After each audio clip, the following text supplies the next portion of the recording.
ബിസ്മില്ലാഹിർ റഹ്മാനിർ റഹീം.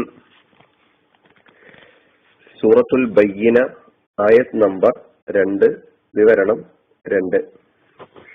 റസൂലും മിനല്ലാഹി യത്ലൂ സുഹുഫൻ മുതഹ്ഹറ. അതായത് അല്ലാഹുവിൽ നിന്നുള്ള ഒരു ദൂതൻ, അദ്ദേഹം വിശുദ്ധമാക്കപ്പെട്ട ഏടുകൾ വായിച്ചു കേൾപ്പിക്കുന്നു. ഈ ആയത്തിന്റെ പദാനുപദ ഭാഷാപരമായ അർത്ഥങ്ങൾ വിവരണത്തിൽ നമ്മൾ മനസ്സിലാക്കി. ഇവിടെ റസൂലിനെ, അള്ളാഹുവിന്റെ പ്രവാചകനെ, മുഹമ്മദ് മുസ്തഫ സല്ലല്ലാഹു അലൈഹി വസല്ലമയാണ് റസൂൽ എന്ന് പറയുമ്പോൾ ഈ ആയത്തിൽ ഉദ്ദേശിക്കുന്നത്. ആ റസൂലിന്റെ വ്യക്തിത്വത്തെ തന്നെ, ആ റസൂലിന്റെ ശഖ്സിയത്തിനെ തന്നെ ഒരു ബയ്യിനത്തായി, ഒരു വ്യക്തമായ ദൃഷ്ടാന്തമായി, ഒരു തെളിഞ്ഞ ദൃഷ്ടാന്തമായി വിശേഷിപ്പിച്ച് അവതരിപ്പിച്ച് പറയുകയാണ് ചെയ്യുന്നത്. റസൂലും മിനല്ലാഹ്. ആരാണ് മുഹമ്മദ് മുസ്തഫ സല്ലല്ലാഹു അലൈഹി വസല്ലമ തങ്ങൾ? പ്രവാചകനാകുന്നതിന് മുമ്പേ തന്നെ, നുബുവത്തിന് മുമ്പ് തന്നെ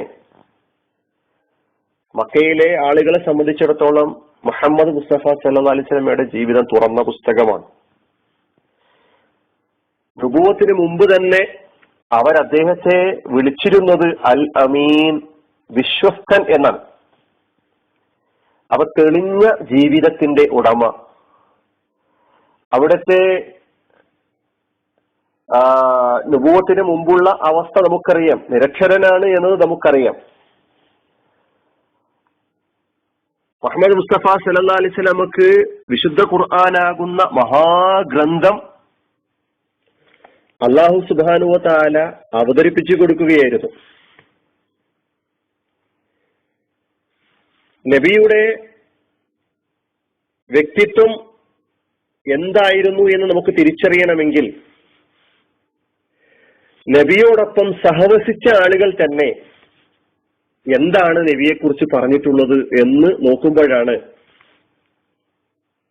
അവിടുത്തെ ജീവിതം തന്നെ തെളിഞ്ഞ ദൃഷ്ടാന്തമായിരുന്നു എന്ന് മനസ്സിലാക്കാൻ കഴിയുക. ആയിഷ റളിയല്ലാഹു അൻഹ മുഹമ്മദ് മുസ്തഫ സല്ലല്ലാഹു അലൈഹി വസല്ലമയുടെ ജീവിതത്തെ പരിചയപ്പെടുത്തുന്നത് കാന ഖുലുഖുഹു അൽ ഖുർആൻ എന്നാണ്. നബിയുടെ സ്വഭാവം ഖുർആനാണ് എന്ന്. നബിയുടെ ജീവിതം പഠിക്കാൻ പോയ 3 സഹാബാക്കളുടെ കഥ നമുക്കറിയാം. അവര് പ്രവാചകൻ സല്ലല്ലാഹു അലൈഹി വസല്ലമയുടെ ജീവിതത്തെ കുറിച്ച് ആയിഷ റളിയല്ലാഹു അൻഹയിൽ നിന്ന് കേട്ടറിഞ്ഞതിന് ശേഷം ഞങ്ങളും നബിയും എവിടെ നിൽക്കുന്നു, ഞങ്ങളും മുഹമ്മദ് മുസ്തഫ സല്ലല്ലാഹു അലൈഹി വസല്ലമയും എവിടെ നിൽക്കുന്നു എന്ന് പറഞ്ഞുകൊണ്ട് 3 പേരും 3 ശപഥങ്ങൾ ചെയ്ത കഥ. ഒരാൾ പറഞ്ഞു, ഞാനിനി ഉറങ്ങുകയില്ല, ആരാധനകളിലായി തന്നെ കഴിഞ്ഞ് കൂടും. രണ്ടാമത്തെ ആള് നോമ്പനുഷ്ഠിക്കുക എന്ന് പറയുന്ന, കാലം മുഴുവൻ നോമ്പനുഷ്ഠിക്കും, ആയുഷ്കാലം അത്രയും. മൂന്നാമത്തെ ആള് കല്യാണം കഴിക്കുകയില്ല എന്നൊക്കെ പറയുമാ. ആ ഒരു നിലപാട് സ്വീകരിക്കുമാർ അവരെ കൊണ്ടെത്തിച്ചിരിക്കുന്ന സംഗതി പ്രവാചകൻ സല്ലല്ലാഹു അലൈഹി വസല്ലമയുടെ വിശുദ്ധമായ ജീവിതത്തെക്കുറിച്ച് കേട്ടതിൽ നിന്നാണ്.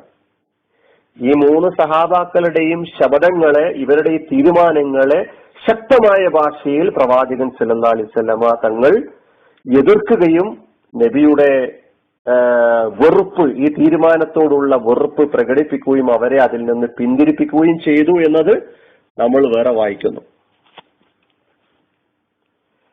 അപ്പൊ നബിയുമായുള്ള സഹവാസം,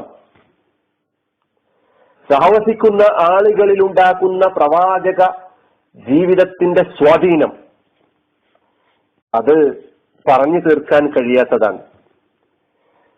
നബിയുടെ ഇടപാടുകൾ, നബിയുടെ ഇടപെടലുകൾ, നബി സല്ലല്ലാഹു അലൈഹി വസല്ലമയുടെ സംസാരം, നബിയുടെ ജീവിതം,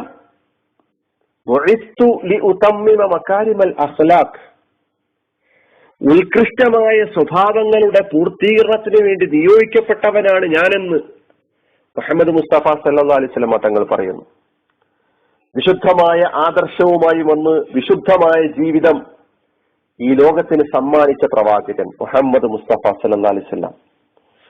അവിടുന്ന് ഏതൊരു കാര്യം പറയുന്നുവോ അതിന്റെ ഒന്നാമതായി പ്രയോഗവൽക്കരിച്ച് കാണിച്ചു കൊടുത്ത മുത്തുനബി, വാക്കും പ്രവൃത്തിയും തമ്മിലുള്ള യോജിപ്പ് 100% കാണാൻ കഴിഞ്ഞ ഒരു പ്രവാചകൻ മുഹമ്മദ് മുസ്തഫ സല്ലല്ലാഹു അലൈഹി വസല്ലം തങ്ങൾ. എതിർപ്പുകളുടെയും പരീക്ഷണങ്ങളുടെയും പീഡനങ്ങളുടെയും പ്രയാസപ്പെടുത്തലുകളുടെയും വലിയ വലിയ സംഭവങ്ങൾ ഉണ്ടായിത്തീരുമ്പോഴൊക്കെ തന്നെ അതിനെയൊക്കെ നേരിടാൻ കഴിഞ്ഞ അസാധാരണമായ മനോധൈര്യത്തിന്റെ, ദാർഢ്യത്തിന്റെ, അസാധാരണമായ ഈമാനിന്റെ ഉടമ മുഹമ്മദ് മുസ്തഫ സല്ലല്ലാഹു അലൈഹി വസല്ലം തങ്ങൾ ഈ പരീക്ഷണങ്ങളെയും പ്രയാസപ്പെടുത്തലുകളെയും എതിർപ്പുകളെയും ഒക്കെ തന്നെ തൃണവൽക്കരിച്ചുകൊണ്ട് തന്റെ ദൗത്യവുമായി സധൈര്യം മുന്നോട്ട് നീങ്ങുന്ന ഒരു പ്രവാചകൻ മുഹമ്മദ് മുസ്തഫ സല്ലല്ലാഹു അലൈഹി വസല്ലം. അതുകൊണ്ട് തന്നെ പ്രവാചകൻ സല്ലല്ലാഹു അലൈഹി വസല്ലമയുടെ ജീവിതം തെളിഞ്ഞ ദൃഷ്ടാന്തമായിരുന്നു എന്ന് നമുക്ക് മനസ്സിലാക്കാൻ കഴിയും. കഥകളെമ്പാടും നമുക്കറിയാവുന്ന ഒരുപാട് കഥകൾ ഇപ്പോൾ നമ്മുടെ മനസ്സിലേക്ക് കടന്നു വരുന്നുണ്ടാകാം. ആ പ്രവാചകൻ എന്താണ് ചെയ്യുന്നത്? യത്ലു സുഹഫം മുതഹറ, വിശുദ്ധമാക്കപ്പെട്ട ഏടുകൾ വായിച്ചു കേൾപ്പിക്കുന്നു, തിലാവത്ത് ചെയ്യുന്നു എന്നാണ് പറഞ്ഞിട്ടുള്ളത്. സുഹഫ്, സഹീഫ, സുഹഫിന്റെ ഭാഷാർത്ഥമാണ് കഴിഞ്ഞ വിവരണത്തിൽ നമ്മൾ കേട്ടത്, എഴുതപ്പെട്ട ഏടുകൾ. വിശുദ്ധ ഖുർആൻ ഈ പദം സാങ്കേതികമായി ഉപയോഗിച്ചിട്ടുള്ളത് പ്രവാചകന്മാർക്ക് അവതരിക്കുന്ന വേദങ്ങളെ കുറിക്കാൻ വേണ്ടിയിട്ടാണ്. പ്രവാചകന്മാർക്ക് അവതരിക്കുന്ന വേദങ്ങളെ സൂചിപ്പിക്കുവാൻ വേണ്ടി സുഹഫുൻ, സഹീഫത്തിന്റെ ബഹുവചനമായ സുഹഫ് വിശുദ്ധ ഖുർആനിൽ ഉപയോഗിച്ചതായിട്ട് നമുക്ക് കാണാൻ കഴിയുന്നു. ഇവിടെ വിശുദ്ധ ഖുർആനാണ് സുഹഫൻ മുതഹറ എന്ന് പറയുമ്പോൾ ഉദ്ദേശിക്കപ്പെട്ടിട്ടുള്ളത്.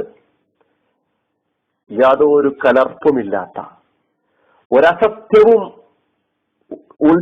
അടങ്ങിയിട്ടില്ലാത്ത, ഒരബദ്ധവും ചൂണ്ടിക്കാണിക്കാൻ കഴിയാത്ത ഗ്രന്ഥം എന്നതാണ് വിശുദ്ധ ഖുർആനിന്റെ പ്രത്യേകത.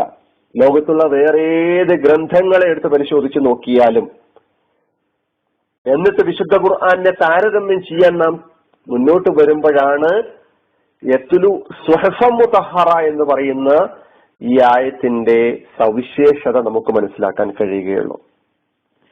റസൂലുള്ളാഹി സ്വല്ലല്ലാഹു അലൈഹി വസല്ലം തങ്ങൾ ആളുകളെ വിളിച്ചുകൂട്ടി ചില അക്ഷരങ്ങൾ അങ്ങോട്ടും ഇങ്ങോട്ടും ഓതിപ്പഠിപ്പിച്ച് വിടുകയായിരുന്നില്ല. ഓതിക്കൊടുക്കുകയും ഓതിക്കേൾപ്പിക്കുകയും ചെയ്യുക എന്നതിനെ സൂചിപ്പിക്കുവാൻ വേണ്ടി ഉപയോഗിച്ചിട്ടുള്ള പദം തന്നെ ഇസ്ലാമിന്റെ പ്രായോഗിക ജീവിതത്തെ സൂചിപ്പിക്കുന്ന തിലാവത്ത് എന്ന് പറയുന്ന പദം ഉപയോഗിച്ചുകൊണ്ടാണ് പരിചയപ്പെടുത്തിയിട്ടുള്ളത് എന്ന് നമുക്ക് മനസ്സിലാക്കാൻ കഴിയുന്നു. പ്രായോഗികമായി മനുഷ്യകുലത്തിന് കാണിച്ചു കൊടുത്തു. പറയുന്ന കാര്യങ്ങളെ ജീവിതം കൊണ്ട് പിന്തുടർത്തി, ജീവിതം ഖുർആനിലൂടെ വായിക്കുന്ന കാര്യങ്ങളോട് ഒരുമിച്ച് കൊണ്ടുപോകാൻ ശ്രമിച്ചു. അങ്ങനെയുള്ള ഒരു സമൂഹത്തെ പ്രവാചകൻ സല്ലല്ലാഹു അലൈഹി വസല്ലം സൃഷ്ടിച്ചെടുത്തു, വാർത്തിക്കൊണ്ടുവന്നു. അങ്ങനെ അവർ ലോകത്ത് വലിയ വിപ്ലവങ്ങൾ ഉണ്ടാക്കി.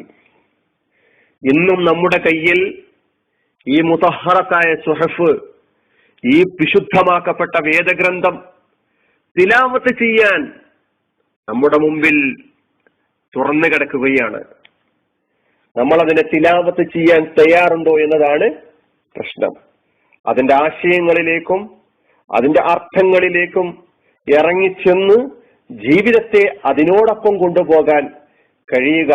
അല്ലാഹു സുബ്ഹാനഹു വ തആല അതിന് നമ്മെ സഹായിക്കുമാറാകട്ടെ. വആഖിറു ദഅവാനാ അൽഹംദുലില്ലാഹി റബ്ബിൽ ആലമീൻ. അസ്സലാമു അലൈക്കും വറഹ്മത്തുള്ളാഹി.